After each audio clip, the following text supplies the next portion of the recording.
Hormuz প্রণালীতে আবারও ইরানের সেনাবাহিনী লক্ষ্যবস্তুতে পরিণত হয়েছে ভারতীয় পণ্যবাহী জাহাজ। বুধবার হরমুজে দুটি জাহাজ আটকায় আইআরজিসি। ওই দুই জাহাজের মধ্যে একটি লাইবেরিয়া থেকে খনিজ তেল নিয়ে গুজরাটের দিকে যাচ্ছিল। পথে জাহাজটির ইঞ্জিন বিকল করে দখলে নেয় আইআরজিসি।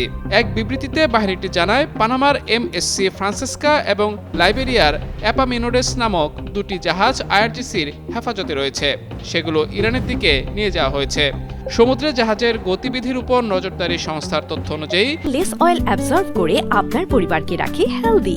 ফুড গ্রেড ম্যাটেরিয়ালে তৈরি যমুনা কুকওয়্যার। লাইবেরিয়ার অ্যাপামিনোডেস জাহাজটি গুজরাটের মুন্দ্রা বন্দরের দিকে যাচ্ছিল। ইরানের নৌবাহিনী জানিয়েছে, ওই জাহাজগুলোর কাছে প্রয়োজনীয় ছাড়পত্র ছিল না। এর আগে ওমান থেকে প্রায় 15 নটিক্যাল মাইল উত্তর পূর্বে পণ্যবাহী একটি জাহাজে গুলি চালায় আইআরজিসি। এতে জাহাজটির নিয়ন্ত্রণ কক্ষ মারাত্মকভাবে ক্ষতিগ্রস্ত হয়। ওই ঘটনার কিছুক্ষণ পর অন্য একটি পণ্যবাহী জাহাজে ইরানের হামলার কথা জানায় বার্তা সংস্থা এপি। পরে জানা যায়, ওই দুই জাহাজের মধ্যে একটি ভারতের দিকে যাচ্ছিল।